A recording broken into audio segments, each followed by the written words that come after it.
Hello everyone, this is Divya and welcome to my channel dialectical girl. और आज की इस वीडियो में हम बात करेंगे क्रिमिनोलॉजी के एक इम्पॉर्टेंट टॉपिक के बारे में, अल्कोहलिज्म एंड ड्रग एडिक्शन। आज की इस वीडियो में हम डिस्कस करेंगे अल्कोहलिज्म एंड ड्रग एडिक्शन का बेसिक मीनिंग, यानी कि हम बेसिक इंट्रोडक्शन की बात करेंगे। उसके बाद हम ड्रग एडिक्शन के मेन कॉजेज़ को डिस्कस करेंगे और साथ ही में हम ड्रग एडिक्शन एंड क्राइम के बीच में जो रिलेशनशिप है उसको भी डिस्कस करेंगे। फिर हम ये डिस्कस करेंगे कि गवर्नमेंट ने कौन कौन से मेजर्स लिए हैं इस एविल को कंट्रोल करने के लिए, साथ ही में कौन सी इन्फोर्समेंट एजेंसीज़ हैं जो इसके लिए वर्क कर रही हैं। And last but not the least हम रिमीडियल मेजर्स के बारे में बात करेंगे, यानी ऐसे कौन से मेजर्स हैं जो हम ले सकते हैं इस एविल को रिस्ट्रिक्ट करने के लिए, रोकने के लिए। मैंने और भी कई इंपॉर्टेंट टॉपिक्स पर वीडियोस बनाई हुई हैं। अगर आपने मेरी प्रीवियस वीडियोस नहीं देखी हैं तो वो आप मेरा चैनल विजिट करके देख सकते हैं या फिर मेरी प्लेलिस्ट में जाकर देख सकते हैं। और अगर आपको मेरी वीडियोस पसंद आती हैं तो मेरी वीडियोस को लाइक करिएगा, अपने व्यूज़ कमेंट करिएगा, वीडियोस को अपने फ्रेंड्स के साथ शेयर करिएगा और हाँ, मेरे चैनल को सब्सक्राइब ज़रूर करिएगा। तो चलिए बिना किसी देरी के ये वीडियो स्टार्ट करते हैं। अल्कोहल और ड्रग एडिक्शन को हम एक ऐसे टाइप का क्राइम कह सकते हैं जिसमें जो एडिक्ट होता है, यानी जो पर्सन इन चीज़ों का मिसयूज़ करता है और इनका आदी बन जाता है, वो खुद ही अपने इस क्राइम का विक्टिम भी बन जाता है। इसीलिए हम इस क्राइम को क्राइम विदाउट विक्टिम भी कह सकते हैं, क्योंकि जो एडिक्ट है ज़रूरी नहीं कि वो किसी सेकंड पर्सन को हार्म करे, बट इन चीज़ों के मिसयूज़ से वो खुद को हार्म ज़रूर करता है। यानी अल्कोहल और ड्रग्स के जो साइड इफ़ेक्ट्स होते हैं वो उस पर्सन को खुद ही हार्म करते हैं जो इनका मिसयूज़ करता है। इसीलिए वो खुद इन चीज़ों के एविल इफ़ेक्ट्स का शिकार हो जाता है, विक्टिम बन जाता है। ये डिवास्टेटिंग मेलोडी इंडियन सोसाइटी की सोशल, इकोनॉमिक और कल्चरल रूट्स को ख़राब कर रही है और इस वजह से क्रिमिनलिटी और क्रिमिनल बिहेवियर बढ़ रहा है, जिससे सामाजिक अव्यवस्था भी बढ़ रही है। अल्कोहलिज्म और ड्रग एडिक्शन बहुत पुराने समय से ही कई सारी सोसाइटीज़ में देखे जा सकते हैं, क्योंकि इन चीज़ों का जो इंस्टेंट इफ़ेक्ट होता है वो काफ़ी प्लेजरेबल और रिलैक्सिंग होता है और ये फिज़िकल टेंशन्स, थकान और हार्श एंड डिफ़िकल्ट सिचुएशन में एज ए स्टिमुलेंट वर्क करती हैं, यानी कि पर्सन को राहत पहुंचाती हैं। और जैसे जैसे फार्मास्यूटिकल इंडस्ट्रीज़ का एक्सपेंशन हुआ है, यानी कि लार्ज नंबर्स में ये इंडस्ट्रीज़ इस्टेब्लिश हुई हैं, वैसे वैसे ही अल्कोहल और ड्रग्स का यूज़, अब्यूज़ और मिसयूज़ भी काफ़ी ज़्यादा बढ़ गया है और इसने ऑलमोस्ट सोसाइटी के सभी सेक्शंस को कवर कर लिया है। अल्कोहल एंड ड्रग्स का यूज़ करने वाले persons basically irresponsible and weak character के होते हैं। कई सारे अग्रेसिव क्रिमिनल एक्ट्स और अल्कोहलिज्म के बीच में जो रिलेशन है उसे public records and prison statics के थ्रू भी प्रूव किया जा सकता है। और ये सभी चीज़ें ये इंडिकेट करती हैं कि आजकल ऐसे अल्कोहलिक क्रिमिनल एपिसोड्स काफ़ी ज़्यादा बढ़ गए हैं, यानी कि अल्कोहल कंजम्पशन के बाद पर्सन की जो क्रिमिनल टेंडेंसीज़ होती हैं वो काफ़ी ज़्यादा बढ़ जाती हैं, काफ़ी ज़्यादा चांसेस होते हैं कि वो इसके कंजम्पशन के बाद क्राइम कमिट कर सकता है। सोशियोलॉजिस्ट और क्रिमिनोलॉजिस्ट द्वारा की गई इन्वेस्टिगेशंस हमें अल्कोहल और क्राइम के बीच में जो रिलेशन है उसके बारे में बताती हैं। इन इन्वेस्टिगेशन से हमें ये पता चलता है कि अल्कोहल और क्रिमिनल्स का जो स्ट्रक्चर है उसमें काफ़ी ज़्यादा सिमिलैरिटी है और इससे हमें अल्कोहल और ड्रग्स के क्रिमिनलिटी पर जो इम्पैक्ट है उसके बारे में फॉलोइंग चीज़ें पता चलती हैं। सबसे पहली, क्राइम की प्लानिंग अक्सर ऐसी जगहों पर की जाती है जहाँ पर अल्कोहल बेची जाती है, जैसे कि बार्स एंड लिकर शॉप्स। दूसरी, ऑफेंडर्स आमतौर पर अल्कोहल और ड्रग्स का यूज़ करते हैं ताकि वो अपने हेजिटेशंस और इमोशनल स्ट्रेस को दूर कर सकें। तीसरी, क्राइम जैसे कि चोरी, लूट, रॉबरी एक्सेट्रा के थ्रू जो भी मनी एक्वायर होता है उनका डिस्ट्रीब्यूशन अक्सर लिकर और वाइन शॉप्स में ही किया जाता है। चौथी, अल्कोहल और नारकोटिक ड्रग्स क्रिमिनल के माइंड से खुद के प्रति और उसके क्रिमिनल एक्ट्स के प्रति जो सेल्फ क्रिटिसिज्म की फीलिंग है उसे रिमूव कर देती हैं, यानी कि उसे रिमूव करने में हेल्प करती हैं। पांचवी, जुवेनाइल डेलिंक्वेंसी एंड अल्कोहल ड्रिंकिंग के बीच में काफ़ी गहरा कनेक्शन है। छठी, अल्कोहल और नारकोटिक ड्रग्स की इलीगल सेल, परचेज और पोजेशन ऑटोमेटिकली अल्कोहलिक्स और ड्रग एडिक्ट्स को डेलिक्वेंट यानी कि अपराधी बना देती हैं। अब हम बात करते हैं ड्रग एडिक्शन के मेन कॉजेज़ के बारे में।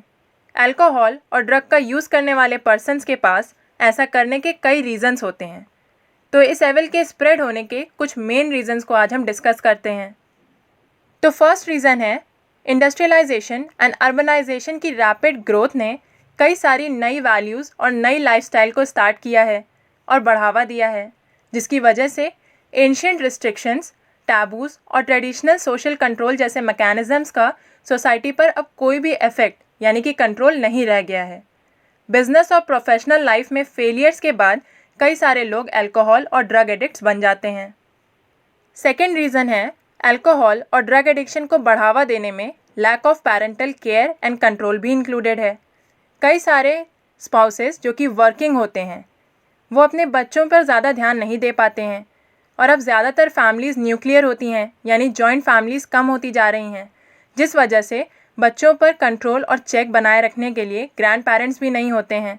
ऐसे में बच्चे इन एविल चीज़ों के शिकार हो जाते हैं।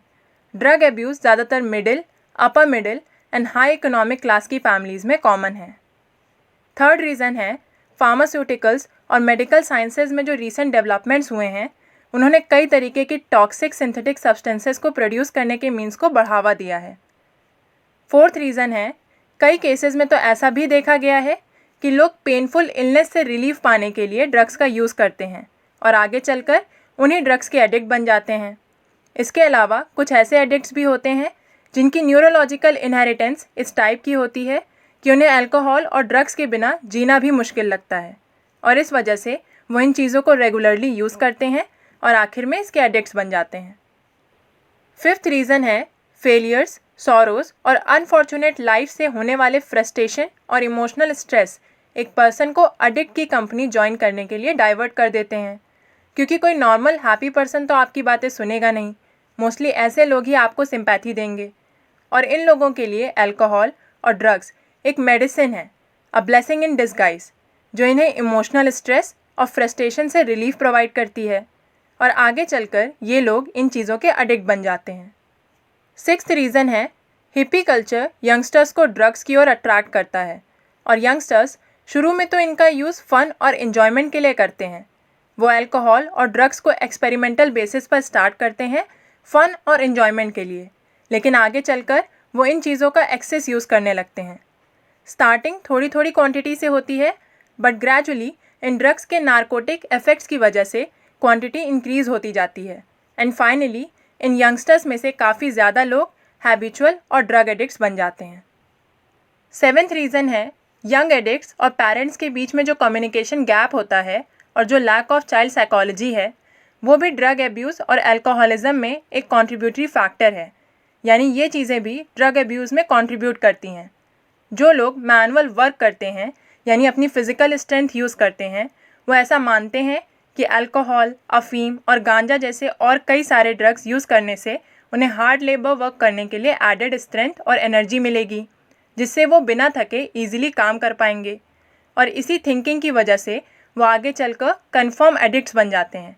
वो लेटर स्टेज में होने वाले एविल इफ़ेक्ट्स पर ध्यान नहीं देते बल्कि इंस्टेंट इफ़ेक्ट पर अपना फोकस रखते हैं।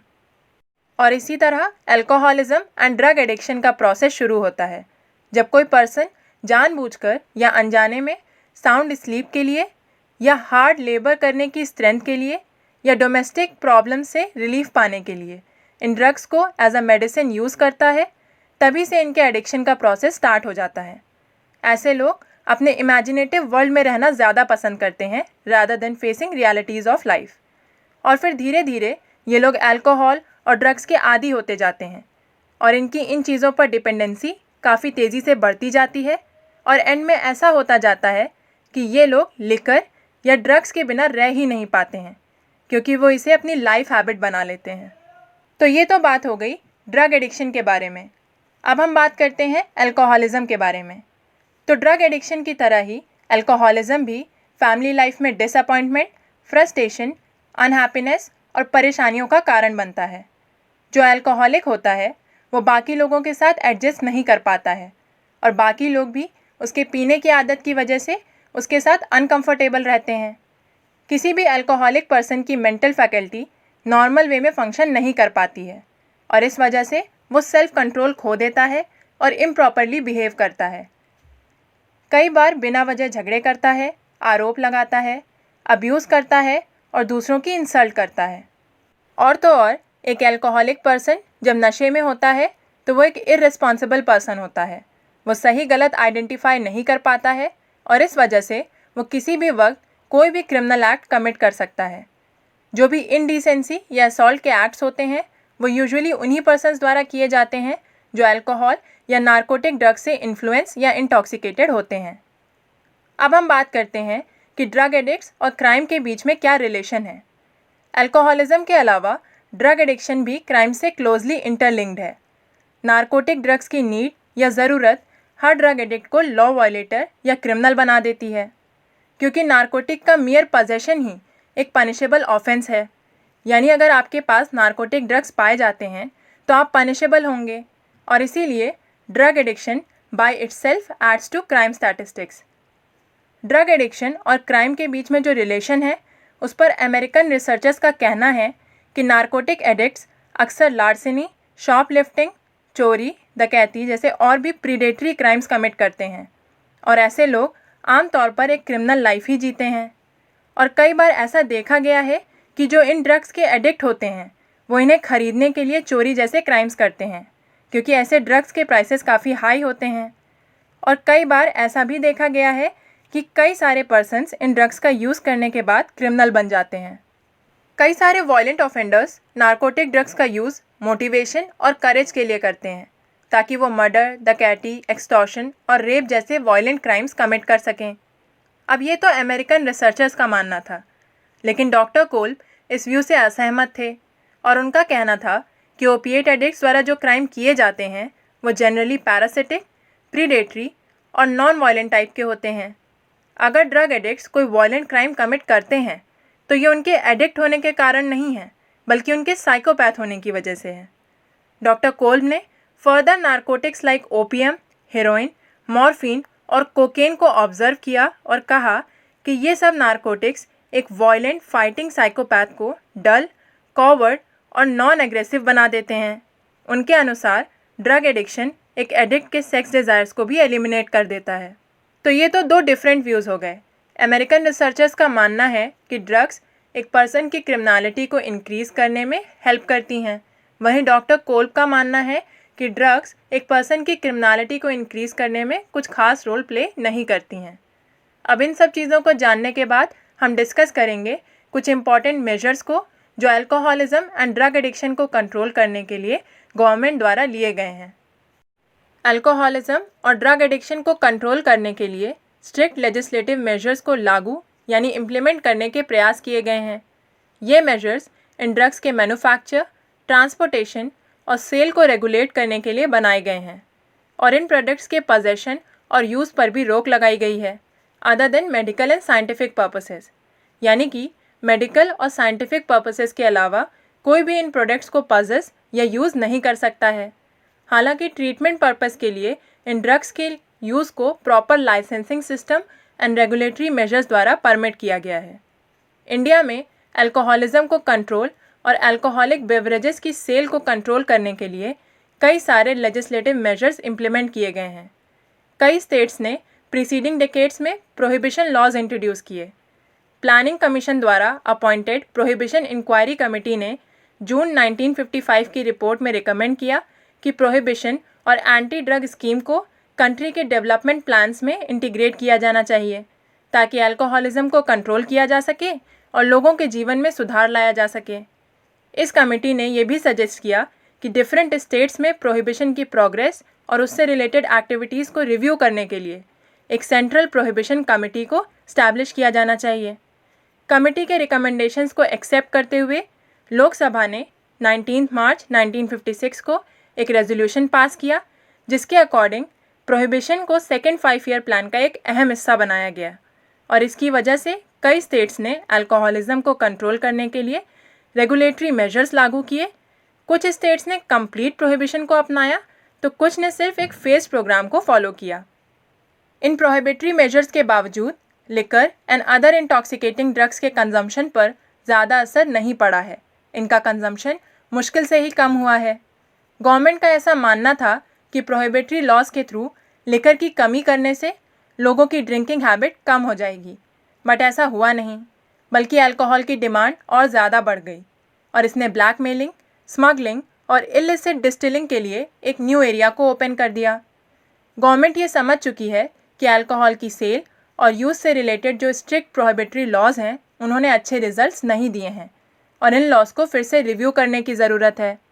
इनफैक्ट अब तो वाइन और liquor consumption ultra modern societies में एक फ़ैशन बन गया है और इस वजह से जब तक इंसान अपनी इच्छा से इन हैबिट्स को नहीं छोड़ता है तब तक इसे प्रोहिबिटरी लॉज द्वारा कंट्रोल नहीं किया जा सकता। और यही एक मेन रीज़न है कि कई सारे स्टेट्स ने अपने प्रोहिबिशन लॉज को विड्रॉ कर लिया है और एक बैलेंस्ड रेगुलेटरी पॉलिसी के तहत सिर्फ लाइसेंस शॉप्स पर लिकर सेल को परमिट किया है। ड्राई लॉज के थ्रू होने वाला हैवी रेवेन्यू लॉस शायद एक मेन कॉज है जिसकी वजह से स्टेट्स ने प्रोहिबिशन को विड्रॉ कर लिया है। तो ये तो हो गए वो मेजर्स जो गवर्नमेंट ने लिए अल्कोहलिज्म और ड्रग एडिक्शन को कंट्रोल करने के लिए। अब हम बात करते हैं इन लॉज को इन्फोर्स करने वाली एजेंसीज़ के बारे में। इंडिया में लेजिस्लेशन की entire range drug and alcoholic substances की इलीगल ट्रैफिकिंग के खिलाफ है और इस पर्पस के लिए सेंट्रल लेवल पर जो मशीनरी वर्क करती हैं उनमें से कुछ हैं department of customs, central excise narcotics commissioner, central bureau of investigation, central economic intelligence bureau, directorate और revenue intelligence, border security force, anti drugs controller. और स्टेट लेवल पर जो मशीनरी वर्क करती है वो है state excise, police and drug control authorities. ये सभी machinery alcoholism and drug addiction के थ्रेट को कंट्रोल करती हैं। वेरियस इन्फोर्समेंट एजेंसीज़ की एक्टिविटीज़ को कोऑर्डिनेट करने के लिए एक सेंट्रल अथॉरिटी जिसे नारकोटिक कंट्रोल ब्यूरो कहा जाता है उसकी स्थापना की गई है। इस ब्यूरो के मेन फंक्शंस हैं: पहला, various central and state authorities द्वारा किए गए सारे इन्फोर्समेंट एक्शंस को कोऑर्डिनेट करना। दूसरा, इंटरनेशनल प्रोटोकॉल्स, कन्वेंशंस और ट्रीटीज़ के अकॉर्डिंग इलिसिट ड्रग ट्रैफिकिंग के खिलाफ काउंटर मेजर्स इंप्लीमेंट करना। तीसरा, फॉरेन कंट्रीज़ में कंसर्न अथॉरिटीज़ को असिस्टेंस प्रोवाइड करना। इसके अलावा ड्रग एडिक्ट्स और ट्रैफिकर्स के एक्सपीडिशियस ट्रायल के लिए NDPS act, narcotic drugs and psychotropic substances act 1985 ने स्पेशल कोर्ट्स के एस्टैब्लिशमेंट के लिए भी प्रोविजंस प्रोवाइड किए हैं। तो ये तो बात हो गई इन्फोर्समेंट एजेंसीज़ के बारे में। Now last but not the least हम बात करते हैं रेमेडियल मेजर्स की, यानी ऐसे कौन से एक्शंस या मेजर्स हैं जो हम ले सकते हैं अल्कोहलिज्म एंड ड्रग एडिक्शन के इस एविल को प्रिवेंट करने के लिए। तो किसी भी और सोशल लीगल प्रॉब्लम की तरह ड्रग एडिक्शन एंड अब्यूज़ भी एक कॉम्प्लेक्स प्रॉब्लम है। लेजिस्लेटिव मेजर्स के अलावा भी कई सारे और रेमेडियल मेजर्स इस एविल को लार्ज स्केल पर प्रिवेंट करने में हेल्प कर सकते हैं, जैसे कि ड्रग्स के अनरिस्ट्रिक्टेड प्रोडक्शन और सेल पर नज़र बनाए रखने के लिए एक इफेक्टिव कंट्रोल मैकेनिज्म को इवॉल्व किया जाना चाहिए, क्योंकि जो प्रेजेंट में लाइसेंसिंग सिस्टम है वो इनएडुकेट साबित हुआ है इनके प्रोडक्शन को रोकने में। सेकेंड, जैसे कि हमने पहले भी पढ़ा, ड्रग से रिलेटेड लॉज को सही तरीके से इन्फोर्स और इम्प्लीमेंट नहीं कर पाने की वजह से ये सभी प्रोडक्ट्स का खतरा और ज़्यादा बढ़ गया है और इसीलिए एक्टिव पब्लिसिटी प्रोग्राम्स के थ्रू पब्लिक के कोऑपरेशन और सपोर्ट को बढ़ाने की बहुत ज़्यादा ज़रूरत है। थर्ड, इस एविल को कंट्रोल करने के लिए सबसे ज़्यादा ज़रूरी है कि हम लोगों को इसके एविल और हार्मफुल इफ़ेक्ट्स के बारे में अवेयर करें। यह अवेयरनेस स्कूल गोइंग और कॉलेज स्टूडेंट के लिए सबसे बेस्ट होगी, क्योंकि जनरली यही लोग इस एविल के कांटेक्ट में इजीली आ जाते हैं। Social organisation and mass media भी इस अवेयरनेस को बढ़ाने में काफ़ी मदद कर सकती है। फोर्थ, ड्रग एडिक्ट्स का अगर अर्ली डिटेक्शन कर लिया जाए और उनका जल्दी से जल्दी ट्रीटमेंट स्टार्ट कर दिया जाए तो हम ड्रग एडिक्शन को लार्ज एक्सटेंट तक रोक सकते हैं और इसीलिए government of India state governments को लिबरल ग्रांट्स प्रोवाइड कर रही है ताकि वो ड्रग डी एडिक्शन सेंटर्स को ओपन कर सकें। So that's all for today. I hope आपको आज की इस वीडियो के सारे पॉइंट्स अच्छे से समझ आए होंगे और क्लियर हुए होंगे। एंड मेरा आपसे एक क्वेश्चन है कि आप मुझे कमेंट करके बताएं कि इंडिया में कितने ड्राई स्टेट्स हैं विद देयर नेम्स। और अगर आपको इस टॉपिक से रिलेटेड कोई भी क्वेरी है तो वो भी आप मुझे कमेंट करके पूछ सकते हैं। अगर आपको ये वीडियो पसंद आई है तो do like this video, share this video with your friends, and yes, don't forget to subscribe to dialectical girl for more such educational content. Thank you for watching.